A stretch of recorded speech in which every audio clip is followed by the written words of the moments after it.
तो मैंने यही कहा उनसे कि आपको कल गुप्त काल पढ़ के आना है।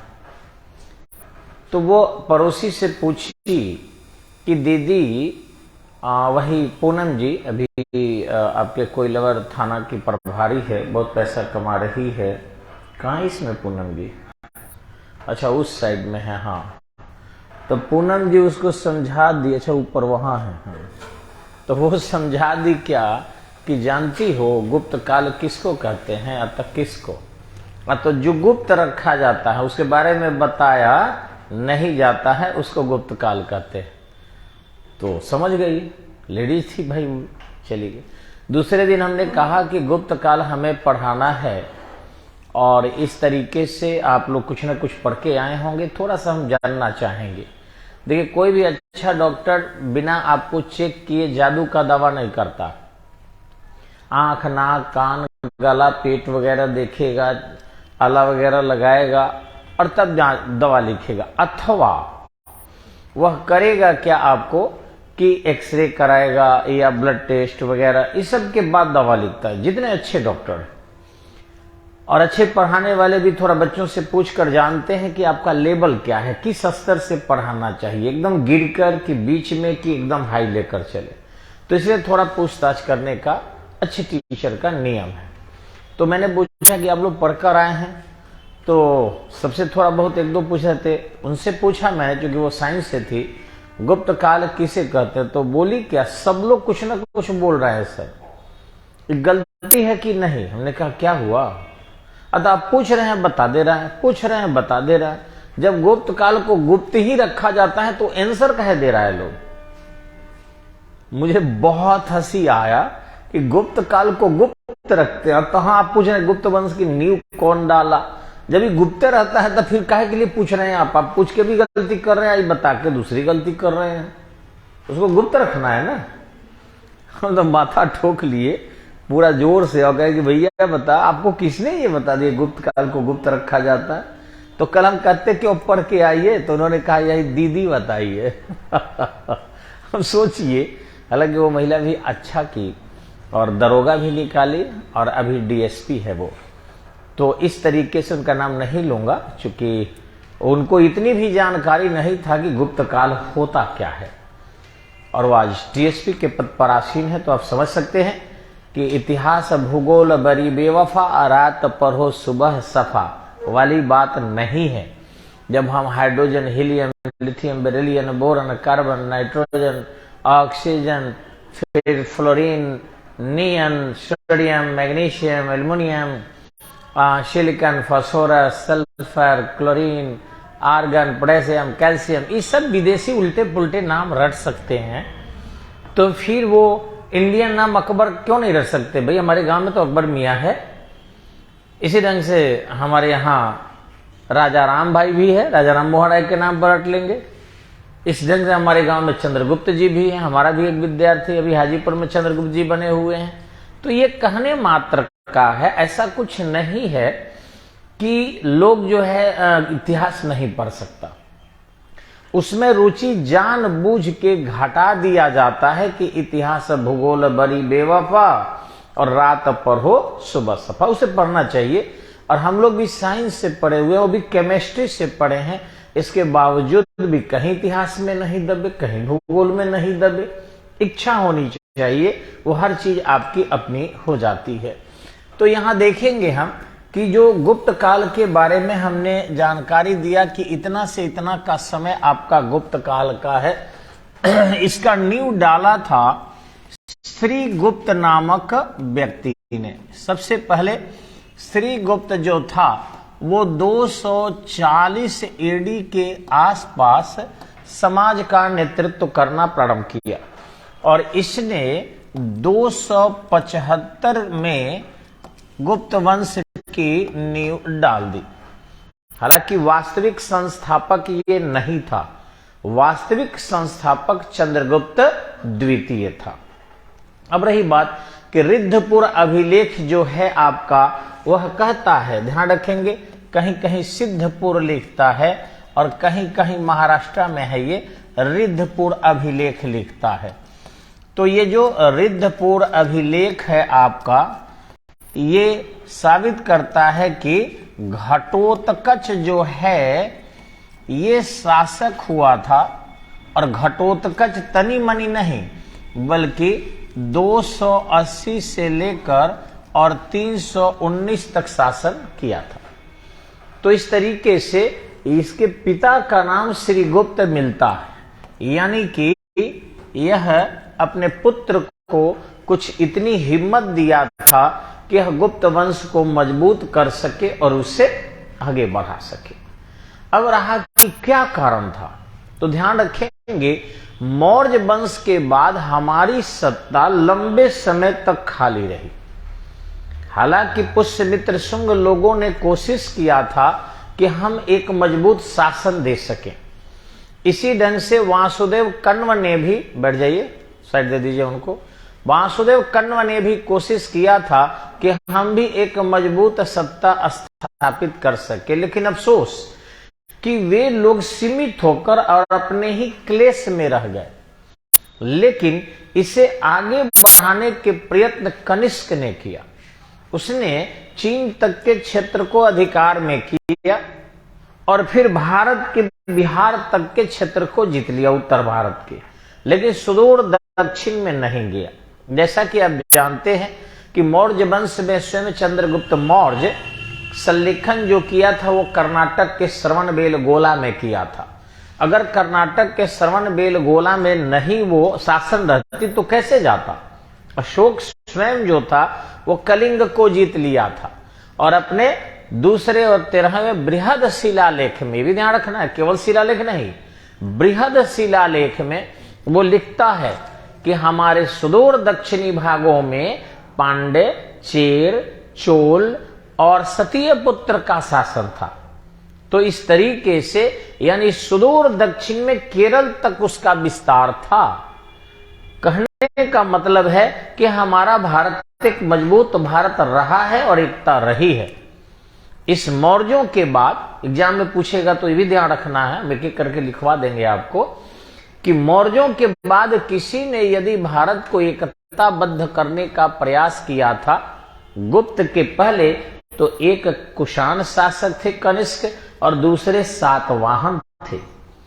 सातवाहन शासक जो है आपको उत्तर भारत तक आक्रमण करते हैं, और देखिएगा कि जो कण्व वंशी है, शुंग का सत्ता करके अंत करके वासुदेव कण्व ने कण्व वंश की जो नींव डाला था, उसमें सुशर्मन की हत्या भी सिमुकाकर कर दिया था। अब बताइए महाराष्ट्र का कहां प्रतिष्ठान का शासक और उत्तर भारत आक्रमण करके आता है और यहां के शासक को मार डालता है और एक बृहद साम्राज्य बनाने की कोशिश करता, लेकिन इसमें उसे सफलता नहीं मिलती है।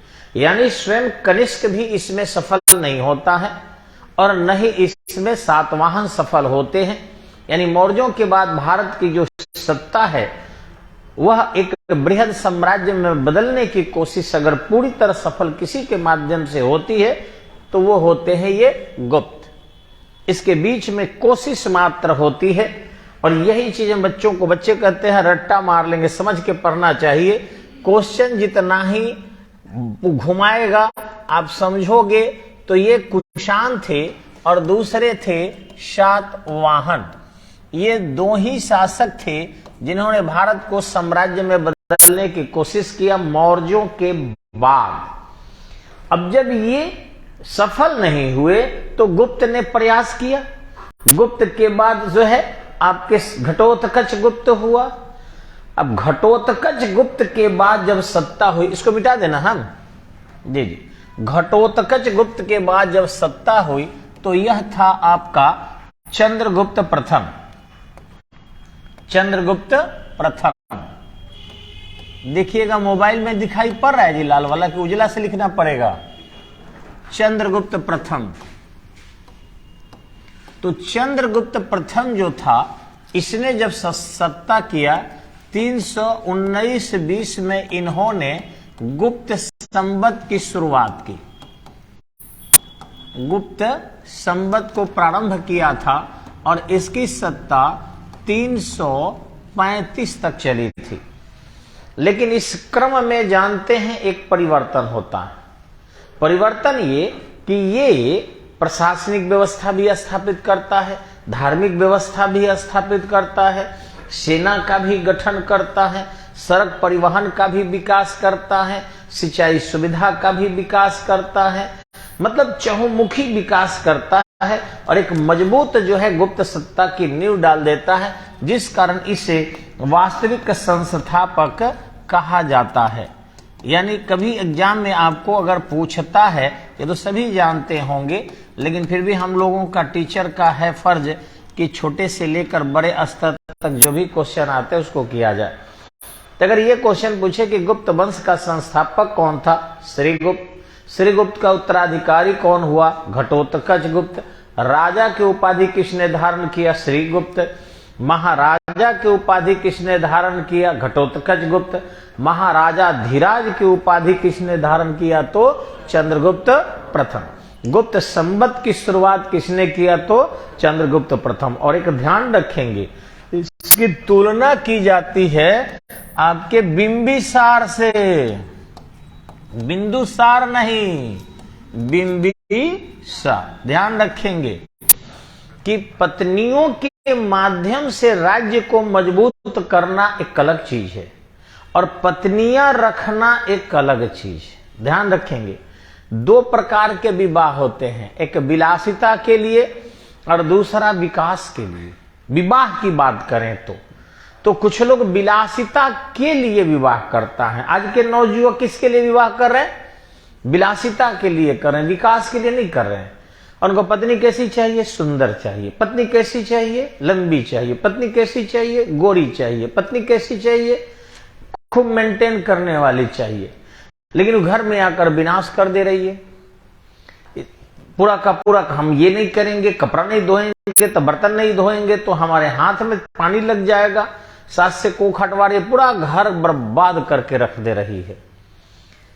वही कुछ लड़कियों को भी वैसे लड़के चाहिए जो एकदम टपोरी टाइप के हो, बाल कटाता हो, भाव में डिजाइन रखता हो, और कुसंस्कारी हो, दाढ़ी रखता हो एकदम से।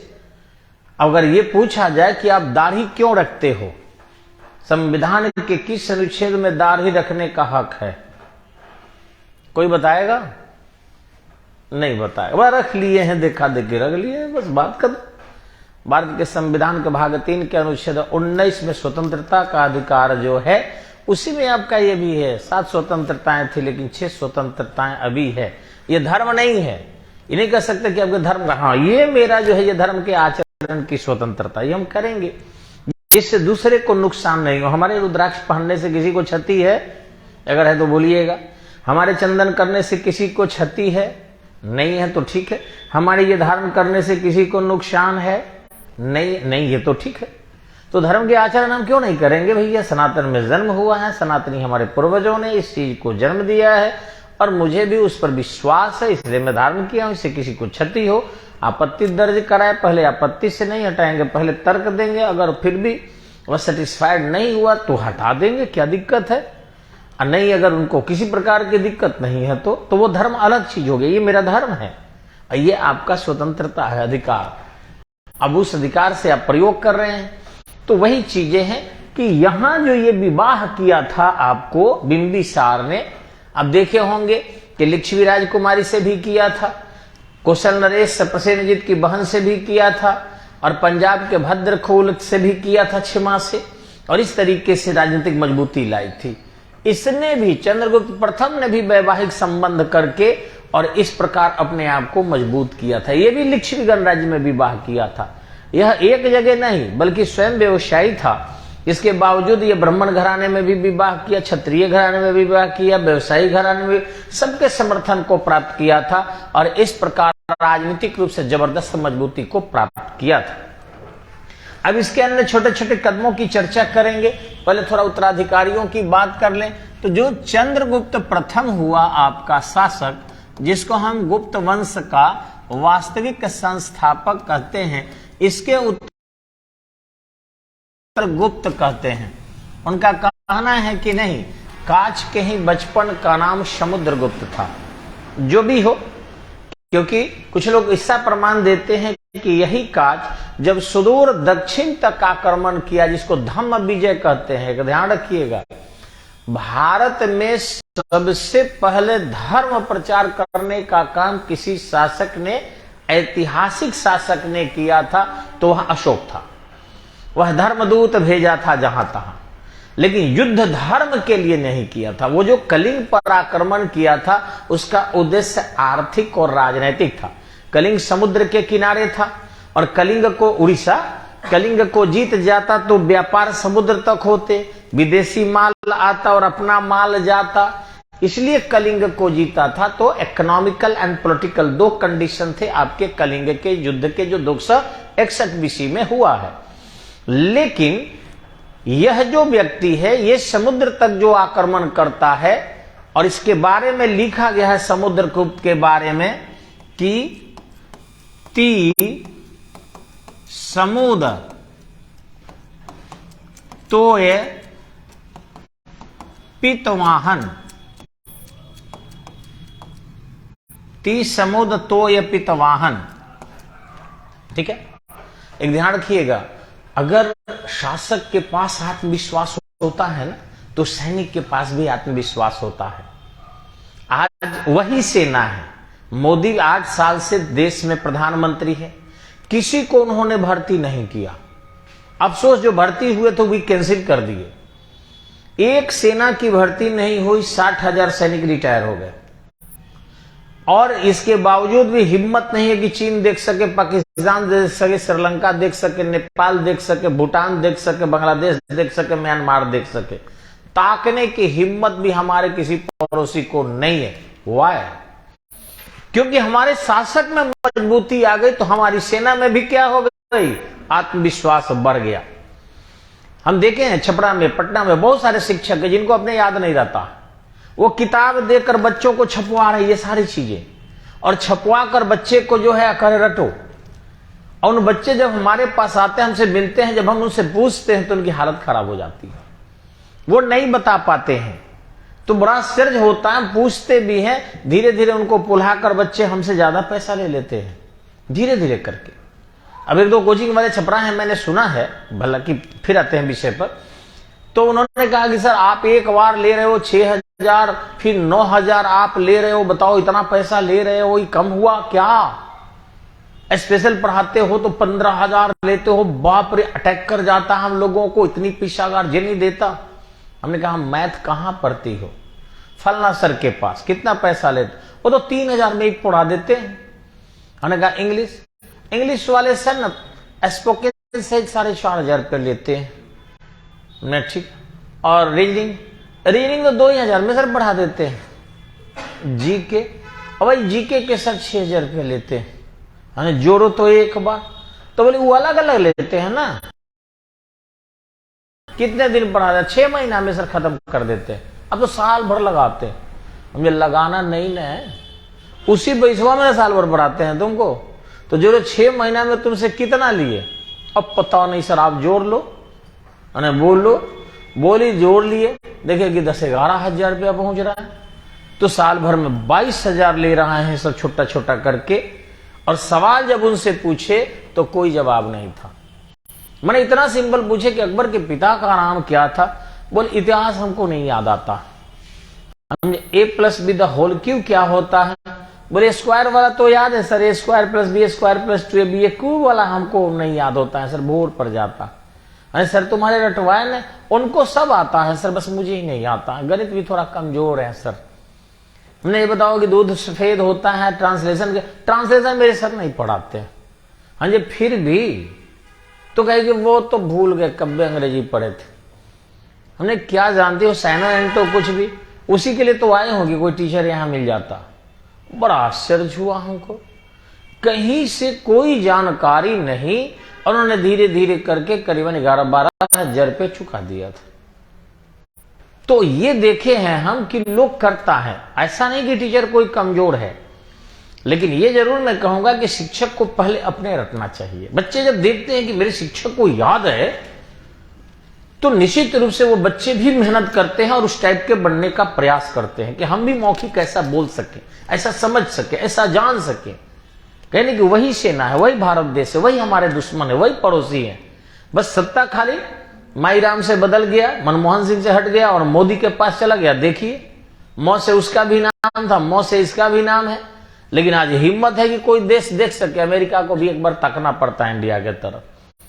कोरोना में भी दवाई हमसे मांग रहा था अमेरिका, क्या सोच सकते हैं? 104 उपग्रह हम अंतरिक्ष पर भेजे, सोच सकते हैं आप कि भारत ऐसा कर सकता है? तो जो हमने कर दिया है वो शायद कोई करेगा। इतनी मजबूती जो है केवल हिम्मत से और नेतृत्वकर्ता से होती है। 30 समुद्र तो ये पितवाहन, यानी 3 समुद्र में जिनके पितवाहन पानी वाहन पीते हो, 30 समुद्र में जिनके पानी वाहन पीते हो, यानी 3 समुद्र में घोड़ा जिनके पानी पीते हो। देखिए, ये हो गया इंडिया, ये हो गया बंगाल की खाड़ी, तो 1 नंबर हो गया। ये हो गया अरब सागर, 2 नंबर हो गया। ये हो गया हिंद महासागर, 3। यानी यहां तक का क्षेत्र भी नियंत्रित हो गया था। यानी समुद्रगुप्त न केवल पाटलिपुत्र बल्कि यहां तक का क्षेत्र उसके कब्जे में था, तभी उसकी उपाधि थी 30 समुद्र तोयपित वाहन। यानी धम्म विजय, जिसको धर्म युद्ध कहते हैं, यह भारत में जो है प्रारंभ किया था समुद्रगुप्त ने, और सुदूर दक्षिण तक आर्य संस्कृति का घोड़े के और तलवार के माध्यम से विस्तार किया था। अब क्वेश्चन बदल जाता है, यहाँ कहे कि सुदूर दक्षिण में आर्यीकरण का काम सबसे पहले किसने किया था? उत्तर बताएंगे आप सब? सुदूर दक्षिण में द्रविड़ संस्कृति थी, उसे आर्य संस्कृति में परिणत करने का काम किसने किया? ये बोलिए ना भैया। डरे बोल रहा है लोग समुद्रगुप्त समुद्रगुप्त की, गलत मत हो जाए। गलत है, यही तो स्टडी पॉइंट की खासियत है। आपका यहां उत्तर कौन सा आएगा? अगस्त। ऋषि अगस्त ने संगम करके 3 संगम, जिसमें 2 संगम में अध्यक्ष वही थे, और दक्षिण भारत का आर्यीकरण किए थे। तो सबसे पहले दक्षिण भारत के आर्यीकरण करने का काम कौन किया था? ऋषि अगस्त ने किया था। लेकिन सैनिक माध्यम से दक्षिण भारत के आर्यीकरण का काम किसने किया था? समुद्रगुप्त ने किया था, ये ध्यान रखें। अब समुद्रगुप्त के बाद एक उत्तराधिकारी होता है, उसका नाम है रामगुप्त। नाम सुने होंगे आप लोग। ये रामगुप्त की एक पत्नी है ध्रुवस्वामिनी। ध्रुवस्वामिनी, ये हर्षी होगा। ध्रुवस्वामिनी जो है ये बहुत ही रूपवती महिला, और एक शक शासक है जिसका नाम है वासव। ये शक शासक है, ठीक है। और ये दोनों के बीच संघर्ष होते हैं। ये हार जाता है, यानी रामगुप्त पराजित हो जाता है, और ध्रुवस्वामिनी को शक को देने के लिए तैयार हो जाता है। अब इसका एक भाई होता है जिसका नाम है आपको चंद्रगुप्त द्वितीय। क्या नाम है? चंद्रगुप्त द्वितीय। यानी ये कह सकते हैं कि इसका देवर, ठीक है। ये कहता है कि भैया आप ध्रुवस्वामिनी को सौंप रहे हैं शासक वासव को, ये उचित नहीं है। और एक ध्यान रखेंगे, लोग कहता है कि कृष्ण ने क्या किया, वो तो महाभारत करा के राजपूतों का नाश करा दिए, वो जो है द्रौपदी के 5 पुत्र मरवा दिए। खाली ऐसा नहीं है, आप जानते नहीं है। कृष्ण ने जो काम किया वो शायद ही कोई कर पाएगा। भरे दरबार में जहां स्त्रियों का सम्मान नहीं हो रहा था, भीष्म भी बैठे थे, अर्जुन भी बैठे थे, धृतराष्ट्र भी बैठे थे, इसके बावजूद भी द्रौपदी के प्रतिष्ठा का कोई भी ख्याल नहीं रख रहा था। कृष्ण ने वहां वस्त्र दिया। संघर्ष तो कृष्ण से जुड़ने से पहले ही शुरू हो गया था, तभी तो गद्दी पर पांडव और धृतराष्ट्र के बीच में कुछ मनमुटाव चल रहा था। सुख सुविधाओं के लिए तो भीष्म पितामह ऑलरेडी त्याग कर चुके थे। तो कृष्ण के बारे में यह कहना कि उन्होंने संघर्ष कराया, ये शायद किसी को सही जानकारी नहीं है। उन्होंने महिला सम्मान का प्रयास किया, सत्य की नीति को लागू किया, दुराचारियों का अंत किया, कंस जैसे महान दुराचारी को नुकसान पहुंचाया या हत्या किया, बहुत सारी अच्छी व्यवस्था की। वैसा कोई अगर सोच ले अपने, और ज्ञानी भी चरम थे, मेमोरी भी उनका बहुत था, कोई भी चीज ज्ञान उनको सेकंडों में हो जाता था, युद्ध में अपने हथियार कभी नहीं उठाए, बहुत सारी चीजें थी। अब हम लोग क्या ऋषि मुनि लोग जानता है। तो यही देखेंगे आप, यहां भी महिला की रक्षा के लिए प्रयास किया, राम भी महिला के रक्षा के लिए प्रयास किए, और वह सत्ता किस काम का जो महिलाओं की सुरक्षा न दे। एक ध्यान रखिएगा, आप भी कभी प्रशासन में अगर जाते हैं तो 3-4 चीज जरूर ध्यान रखिएगा। एक, स्त्री की सुरक्षा, दूसरा विकलांग की सुरक्षा, तीसरा बच्चे की सुरक्षा, चौथा वृद्ध की सुरक्षा, पांचवा बीमार की सुरक्षा, और छठा अल्पसंख्यक वास्तविक रूप से अगर सुरक्षा चाहते हैं तो सुरक्षा। अगर इतनी सुरक्षा आप दे पाते हैं तो आप एक अच्छे प्रशासक माने जाएंगे। लेकिन लोकतंत्र में ऐसा नहीं है। लोकतंत्र में है कि जिनकी आबादी ज्यादा है उसकी सुरक्षा, क्योंकि उसके माध्यम से उसका वोट मिलेगा। तो ये जो वर्तमान लोकतंत्र है, ये सुरक्षा के नाम पर जो है अपने वोट बनाना है और कुछ भी नहीं है। यानी यह लोकतंत्र पुराने राजतंत्र से घटिया है, खराब है, और यहां पर कहां कोई सुरक्षित है। भाग्य से भगवान चाह रहे हैं तो सुरक्षित है, अन्यथा सुरक्षित नहीं। आज के प्रशासक चोर है, बेईमान है, आलसी है, घूसखोर है, लुटेरा है, और अपने दायित्वों का निर्वहन ईमानदारी से नहीं कर रहा है। आज का नेता भी वही है, वो भी बेईमान है, घूसखोर है, लुटेरा है, झूठा है, मक्कार है, यही काम करता है सर। कहां ईमानदारी से कोनो काम करता। हम तो खुद पढ़ा कर देखे हैं कि बच्चे अच्छे अच्छे पदों पर चले जा रहे हैं, और उनसे पूछिए, उनके बाप भी कहते हैं मेरा बेटा बड़ी कमा रहा है। कैसे भैया?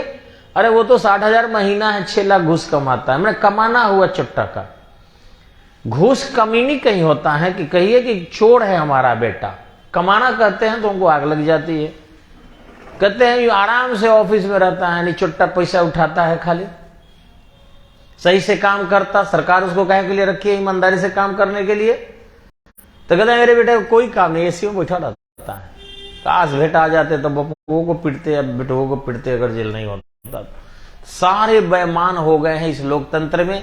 पुराना राजतंत्र इतनी बेहतरीन थी कि अगर युद्ध में हार के भी आते थे तो अग्नि के हवाले कर देते थे स्वयं को कि मैं युद्ध हार गया हूं और प्रजा के सामने मुझे मुंह दिखाने का अब नहीं मन कर रहा है, इसलिए जीवित रहना मैं नहीं चाहता हूं। इस प्रकार के लोग थे पहले के लोग। यानी पहले अगर राजतंत्र में किसी प्रकार की क्षति हुई होती तो ध्यान रखना, इतने गरीबी और अमीरी का जो आज अंतर है उस समय जरूर दिखता, कहीं अंतर नहीं था। यानी बेहतरीन था राजतंत्र। लोकतंत्र जो है और अच्छे के लिए बना, लेकिन ये बहुत बड़ा काल हो गया, बड़ी क्षतिकारक हो गया। ये जो था आपका चंद्रगुप्त द्वितीय, जब पता चला कि ध्रुवस्वामिनी शासक बासो के पास जा रही है तो स्वयं ध्रुवस्वामिनी का वस्त्र पहन लिया, डोली पर बैठ गया और उसके पास पहुंच गया।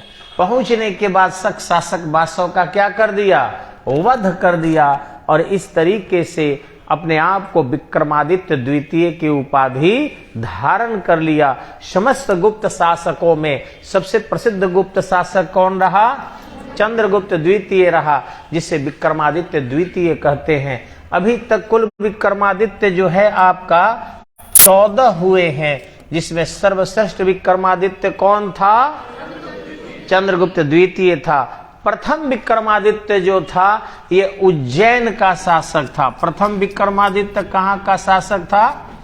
उज्जैन का शासक था। और ये 58 BC में जो है विदेशी लोगों को हराया था। इसी समय से विक्रम संवत चल रहा है, शायद अभी 2079 के आसपास चल रहा होगा। 27-9 जोड़ लेंगे आप लोग थोड़ा बहुत, लेकिन मैं देखा नहीं हूं इधर, लेकिन यही के आसपास विक्रम संवत होगा। तो ये उज्जैन का शासक था प्रथम विक्रमादित्य, ठीक है। और 14वां विक्रमादित्य कौन बना है? हेमू। जो आपके अकबर से पानीपत द्वितीय का युद्ध लड़ा था और उसमें ये शहीद हो गया था। ठीक है, बैरम खां इसको मार डाला था। तो आते हैं उसको एक एक करके नोट करेंगे। तब तक के लिए नमस्कार। और 1 मिनट कहते हुए कि स्टडी पॉइंट आइए। बिहार पुलिस, बिहार दरोगा का बेहतरीन तैयारी होगा यहाँ पर। घर ना बैठे, जब जॉब करने घर से बाहर निकल कर जाना है, ऑनलाइन ड्यूटी नहीं ना करेंगे आप सब, घर से तो निकलेंगे तो आज बैठ के मोबाइल पर मस्ती करेंगे तो नहीं काम चलेगा, निकलना पड़ेगा आपको। रिजल्ट तभी होगा, नॉलेज जरूर मोबाइल से हो सकता है, मोबाइल से नौकरी नहीं होगी।